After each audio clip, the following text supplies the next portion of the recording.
তো গাইস, পুরনো মেয়ে জামাই আর ষষ্ঠী যেরকম হয় আর কি, আমার বরের কাজ আছে, তাই সে অলরেডি সকাল সকাল বেরিয়ে গেছে, যদিও বলেছে তাড়াতাড়ি আসবে। তো অলরেডি সন্ধে হয়ে গেছে, 6টা বেজে গেছে, আমি একটু বাড়ির দিকে এগোচ্ছি, আর ও সেখানে পৌঁছবে। চলো। আর দেবো পুরনো জামাই মাছ দিয়ে রুটি খাচ্ছে।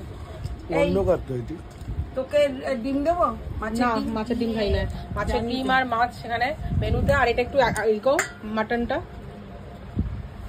এই হচ্ছে লাল লাল মাটনের ঝোল। আর আমরা হচ্ছে রাতের বেলা অতিথি বলে রুটি খাচ্ছি, তাই তো? কি দিনের বেলা ভাত হতো, দিনের বেলা অন্য কাজ ছিল, দিনের বেলা ভাত হতো, অন্ধকারে এই যে আমার করমচার চাটনি, আমার করমচার চাটনিও আছে। যাই হোক, লুচি আর রুটির মধ্যে অপশন ছিল, তো আমি রুটি খাবো। তুমি মাছ কেমন খেয়েছো বলো? মাছটা কি হয়েছে? টলটলে নাকি বল বলে কি সব বললে? টলটলে মানে প্লেন, একদম মানে একদম পাতলা ঝোল হয়েছে। পাতলা মাছ দিয়ে একটা রুটি খাবো। লুচি আর রুটির মধ্যে আমরা লুচিটাই ভদ্রলোকের মধ্যে চুজ করলাম আজকে। লুচির জন্য ময়দা এনে রেখেছিলাম।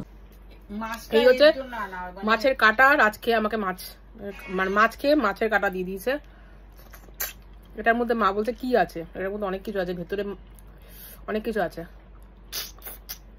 এটা ভাঙবো, দাও। ডাক্তার যাবে আর এই মাটন যাচ্ছে এবার।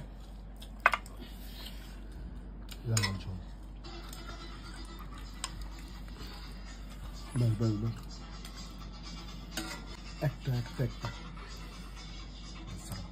না দাও, বেজাটা দাও। আমার পাতে এরকম মাটন। আর দেবো? দিও না, এটা সবই হাড়, দাও। আজকে বেশিরভাগই হাড়। ব্যাস, আর দেবে না, শুকিয়ে যাবে।